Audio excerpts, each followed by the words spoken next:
Dear students, ఈ రోజున మనము థర్డ్ ఎక్సర్సైజ్ గురించి తెలుసుకుందాం. దానికి ముందు సెకండ్ ఎక్సర్సైజ్ యొక్క రెండు ఆన్సర్లు తెలుసుకుందాం.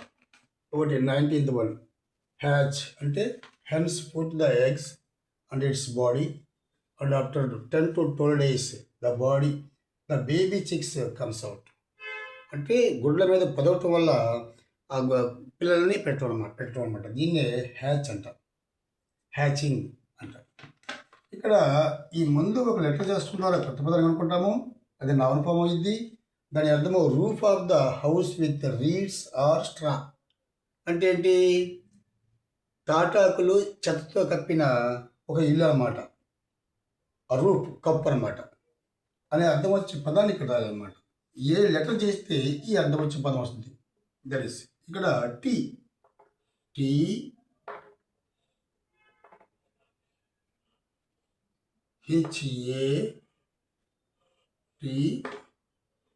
HATCH థాచ్.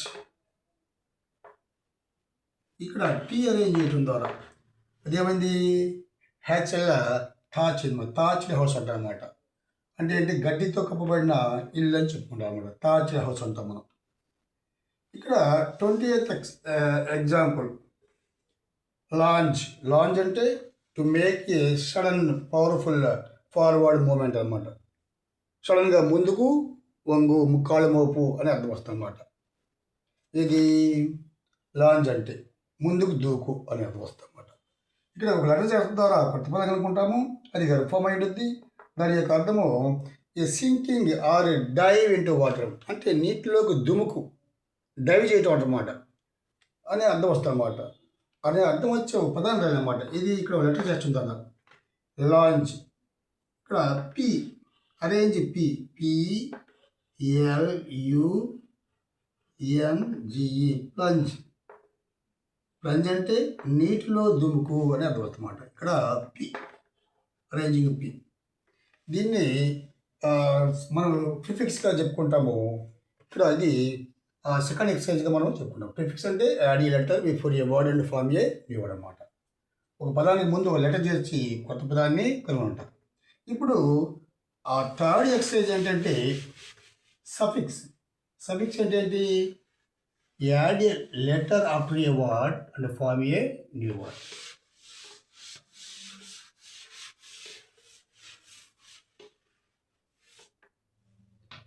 ఇక్కడ ఎక్సర్సైజ్ నెంబర్ 3.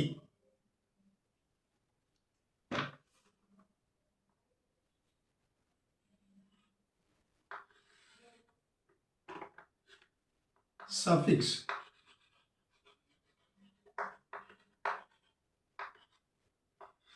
అంటే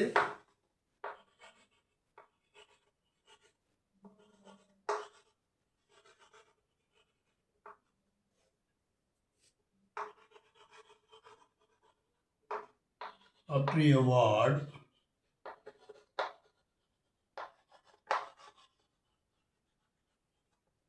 and form a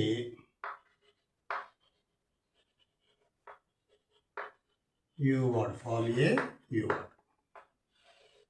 ఒక పదము తర్వాత ఒక అక్షరం చేర్చి కొత్త పదాన్ని కనుగొంటా. దీన్నే సఫిక్స్గా మనం చెప్పుకుంటాము.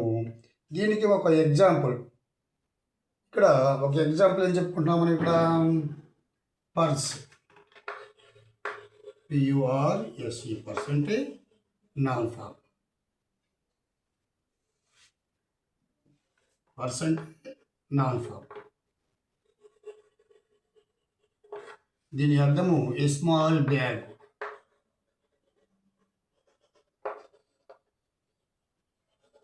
Are pouch. అంటే ఒక చిన్న సంచి, మనం ఏదైనా కొంచెం డబ్బులు పెట్టుకోవడానికి లేదా పెన్ను, పెన్సిల్ అలాంటివి పెట్టుకోవడానికి ఉపయోగించే పౌచ్ అనమాట. అంటే పర్స్ అంటే. ఇక్కడ ఒక లెటర్ చేస్తున్న ద్వారా కొత్త పదాన్ని అనుకుంటాము, అదేమైనది? నానుపమైనది.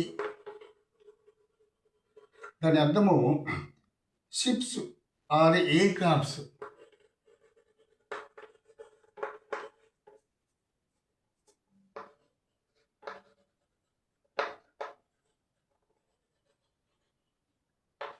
Ships are aircrafts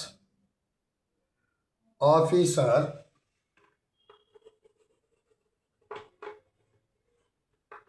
who keeps the accounts.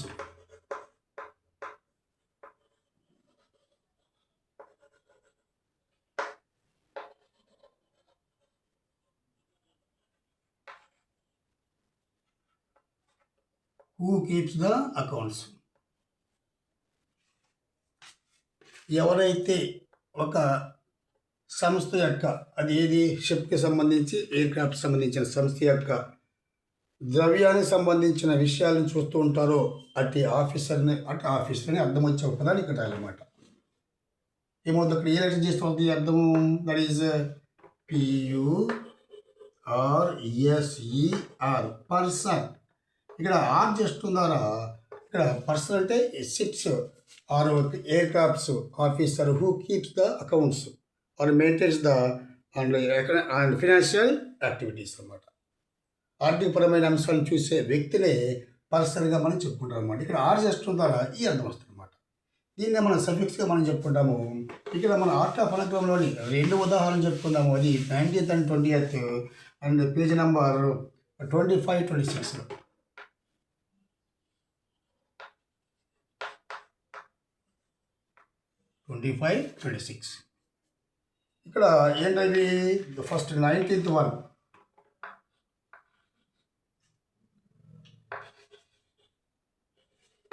Forge అంటే గర్భము, స్మితి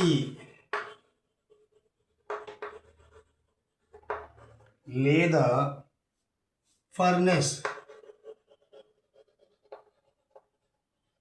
లేదా mould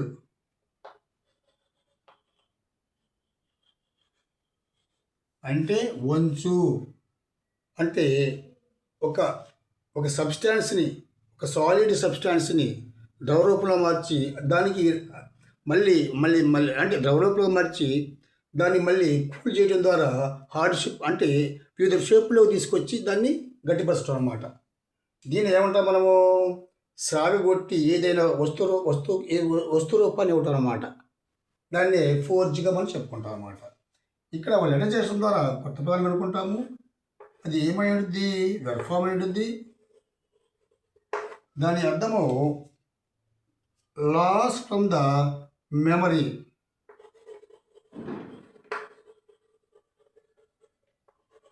loss from the memory.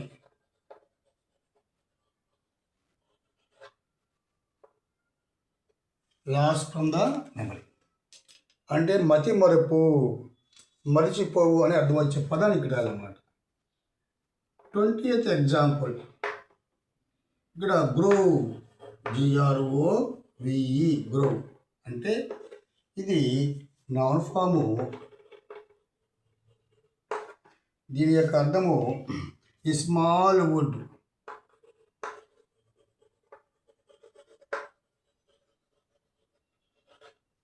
Small would అంటే చిన్న తోట, ఇది వనము అని అర్థం వస్తుంది అన్నమాట. ఇక్కడ ఒక లెటర్ చేస్తున్న ద్వారా కొత్త పదాన్ని కనుక్కుంటాము. అది ఏమైంది, వెర్ఫామ్ అయింది. దాని అర్థము creep on the earth.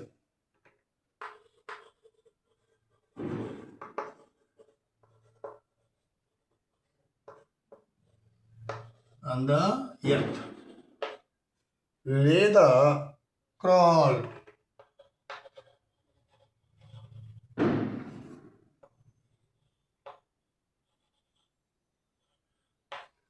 Crawl అంటే ప్రాకు.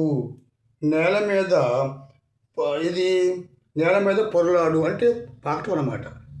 అది ప్రాకు అనే అర్థం వచ్చే ఒక పదం రాయాలన్నమాట. ఇక్కడ ఏది ఇక్కడ లెటర్ చేస్తున్నారు. ఈ 2 ఎగ్జాంపుల్ని పేజ్ 25-26లో మన ఆర్ట్ ఆఫ్ ప్రోగ్రామ్లో మీరు ఆన్సర్స్ రాయగలరు. అవి కరెక్ట్ కాదా లేదా అనేది రేపు మీకు ఆన్సర్లు చెప్తాయి, ఈ 2 ఆన్సర్లు. ఈ విధంగా రెగ్యులర్గా మనకు ఈ యొక్క ఎక్సర్సైజ్ కనుక చేసినట్టయితే మనం పదాలని అంటే వొకాబులరీ డెవలప్ అవుతుంది, స్పెల్లింగ్స్ యాక్యురేట్గా రాయగలము. అదేవిధంగా ఆలోచన శక్తి పెరుగుతుంది. ఎందుకంటే ఇవి పజిల్ కంటెస్ట్ రూపంలో ఉంటాయి కాబట్టి ఆలోచనతో మనం చేస్తాం కాబట్టి మన యొక్క ఆలోచన శక్తి పెరుగుతుంది. Thank you.